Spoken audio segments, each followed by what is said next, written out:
அன்பு சொந்தமான மகர ராசிக்கு. மகர ராசின்னு சொல்லவா? இல்ல மருத்து போன ராசின்னு சொல்லுவாங்க. நம்ம பட்ட கஷ்டத்துக்கும், அவமானத்துக்கும், அசிங்கத்துக்கும் அப்படியே தானே இருக்கும். அது மத்தவங்களுடைய பார்வை. நான் பட்ட கஷ்டம் உங்களுக்கு தெரியலல்ல. அதே மாதிரி என்னுடைய வளர்ச்சி உங்களுக்கு தெரியாம தான் இப்போதைக்கு இருக்கு. ஒரு நாள் என்னுடைய வளர்ச்சிய பார்த்து, இப்பல்லாம் யாரெல்லாம் ஏளனம் பேசுனீங்களோ, அவங்க வாயெல்லாம் மூடிக்க தான் போகுது. கை கட்டி, வாய் பொத்தி வேடிக்கை தான் பார்ப்பீங்க. அப்ப நான் பேசுவேன். உங்கள மாதிரி கேவலமாலாம் பேச மாட்டேன். ஏன்னா, எனக்குன்னு ஒரு குணம் இருக்கு. அதுபடிதான் நான் வாழுவேன். நான் பேசுவேன்னு கூட நீங்க எதிர்பார்க்கலாம். ஆனா, நான் பேச மாட்டேன். என் செயல்பாடுல நான் காட்டிட்டு போயிட்டே இருக்கேன். நான் உங்ககிட்ட பேசுறதுனால, என்னுடைய உழைப்புக்கு ஏத்த நேரத்த நான் உங்ககிட்ட வீண் பண்றேன்னு அர்த்தம். இதுதான் மகர ராசியுடைய சைலன்ட்டான குணம்.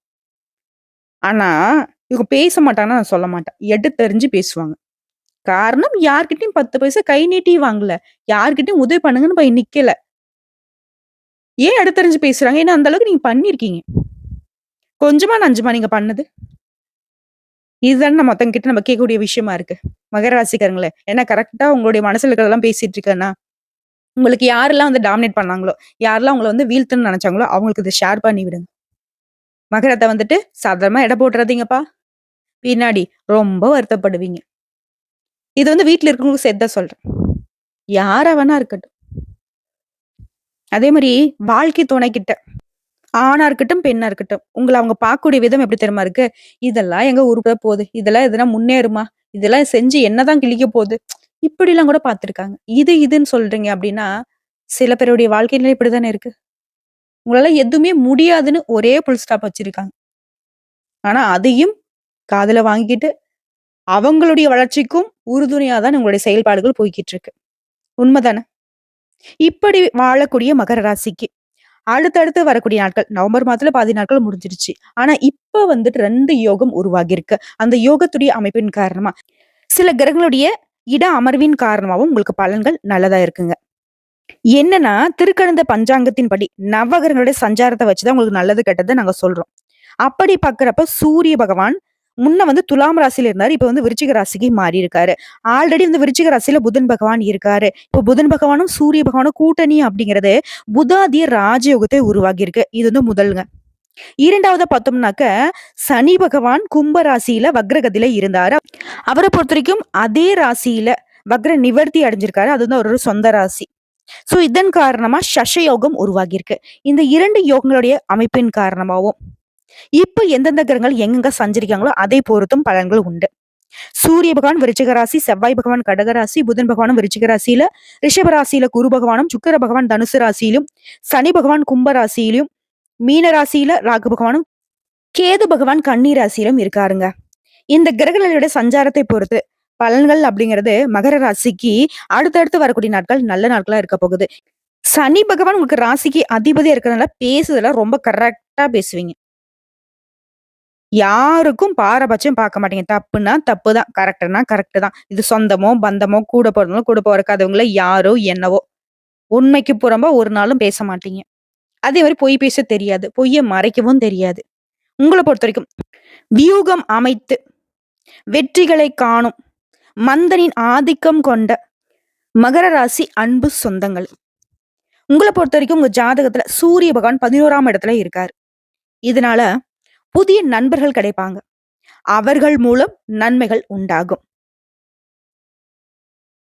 இருப்பினும் செலவுகள் கொஞ்சம் வந்து கைமீறி போற மாரி இருக்கும்.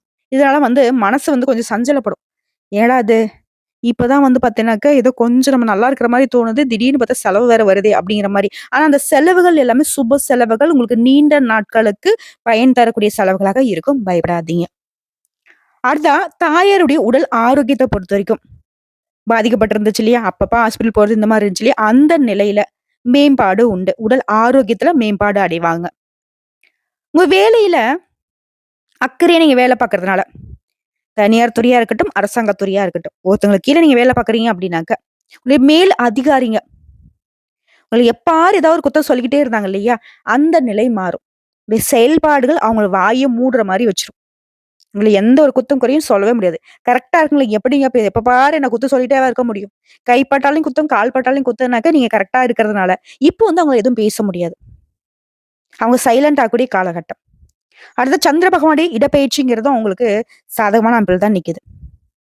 ஒரு சில விஷயத்துல மட்டும் மகர ராசி இறங்கவே கூடாது. சூதாட்ட காரியங்கள்ல இறங்கவே கூடாது. எப்பவுமே செய்ய மாட்டீங்க. இருந்தாலும் சூழ்ச்சியின் காரணமா யார் மூலியமாவது உங்களுடைய கையில இருந்து பணம் போற மாதிரியோ, அத நீங்க தெரியாம கூட நீங்க செஞ்சிடக்கூடாதுங்கிறத நான் உறுதியா சொல்றேன்.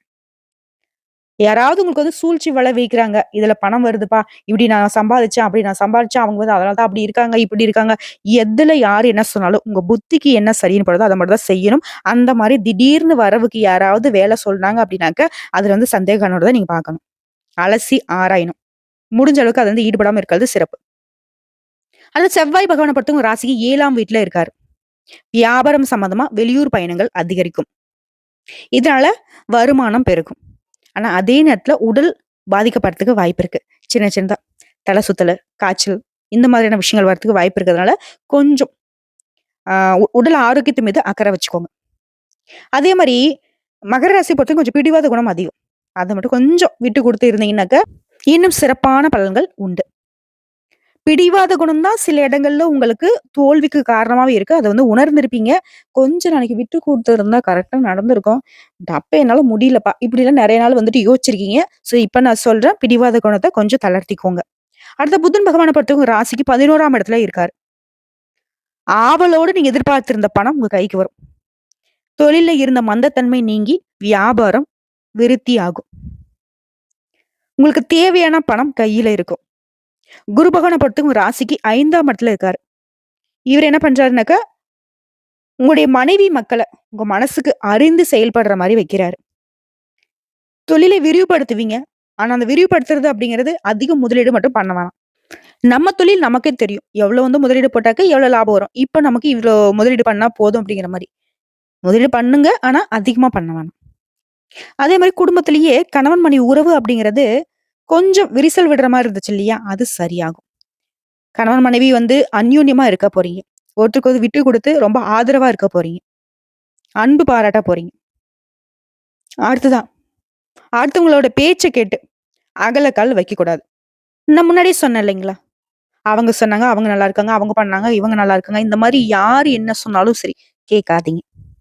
Full stop. அடுத்ததா சுக்கிர பகவான பொறுத்தவரைக்கும் உங்க ராசியில 12ஆம் இடத்துல இருக்காரு.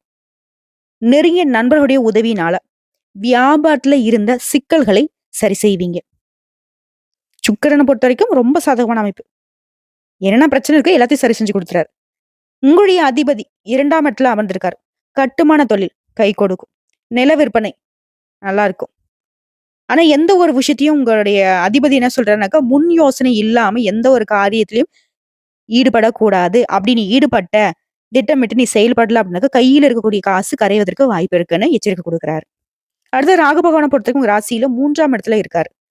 உங்களுடைய சகோதரியின் திருமணத்த முன்னிருந்து நடத்துவீங்க. அதே மாரி நெறைய சுப நிகழ்ச்சிகளுக்கு உங்களுடைய தலைமை பொறுப்பேற்கும். அடுத்த கேது பகவான பொறுத்தவரைக்கும் 9ஆம் இடத்துல இருக்காரு. தந்தையார்கிட்ட இருந்து உதவிகளும், சொத்து உரிமையும், பங்கும் உங்களுக்கு வந்து சேரும். சோ இப்ப இருந்தே நம்மளுடைய மகர ராசி வந்து நல்லாவே உணர்ந்திருப்பீங்க.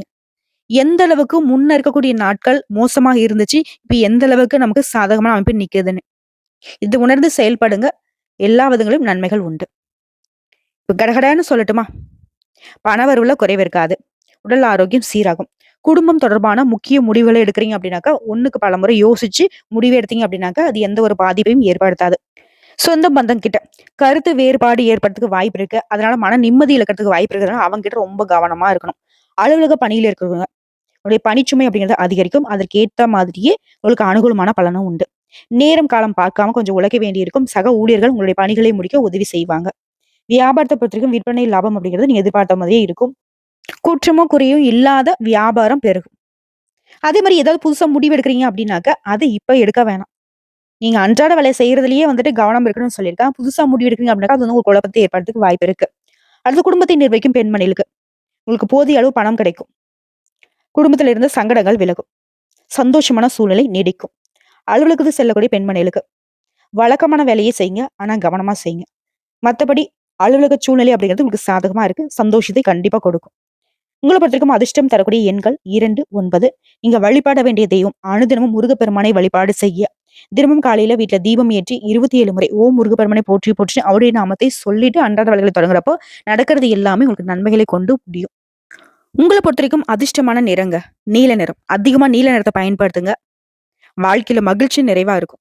பொதுவா சொல்லணும்னா, மகர ராசியை பொறுத்தவரைக்கும் இந்த காலகட்டம் உங்களுக்கு சிறப்பா அமைஞ்சிருக்கு. வரக்கூடிய வாய்ப்ப கரெக்ட்டா பயன்படுத்துங்க. எந்த இடத்துல நீங்க ஏறணும், எந்த இடத்துல இறங்கணும்ங்கிறத பார்த்து முடிவெடுத்து செயல்படுங்க. உங்களுடைய வேலை அப்படிங்கிறது உங்க புத்திக்கு எட்டுனதா மட்டும் தான் இருக்கும். வேறோடைய புத்திக்கு நீங்க வேலை செஞ்சீங்க அப்படின்னாக்கா, அது சங்கடத்தை ஏற்படுத்தும். இதுநாள் வரைக்கும் யாருக்கும் சங்கடத்தை தராம வாழ்க்கையை ஓட்டக்கூடிய மகர ராசிக்கு இனி வரக்கூடிய நாட்கள் எல்லாமே சங்கடங்களை விலக்கி, வந்த கஷ்டங்கள் கரைந்து, வரக்கூடிய கஷ்டங்கள் விலகி, கடவுள்கள் உங்களுக்கு துணை வருவாங்கிறத சொல்லி இந்த வீடியோ பதிவு இதோட முடிச்சுக்கிறேங்க. இந்த வீடியோ பதிவு உங்களுக்கு பிடிச்சதுனாக்க நம்ம வீடியோக்கு ஒரு லைக் பண்ணிடுங்க. மறக்காம நம்மளுடைய முருகன் ஜோதிடம் சேனலை சப்ஸ்கிரைப் பண்ணி பக்கத்துல இருக்க பெல் ஐக்கானை கிளிக் பண்ணி வச்சுக்கோங்க. அப்பதான் நம்முடைய வீடியோ பதிவு உடனடியாக உங்களை வந்து சேருங்க. மேலும் ஏதாவது ஆன்மீக தகவல் தேவைப்படுச்சுன்னா கமெண்ட் பாக்ஸ்ல பதிவிடுங்க. உடனடியாக பதில் தெரிவிக்கப்படும். வாழ்க வளமுடன்.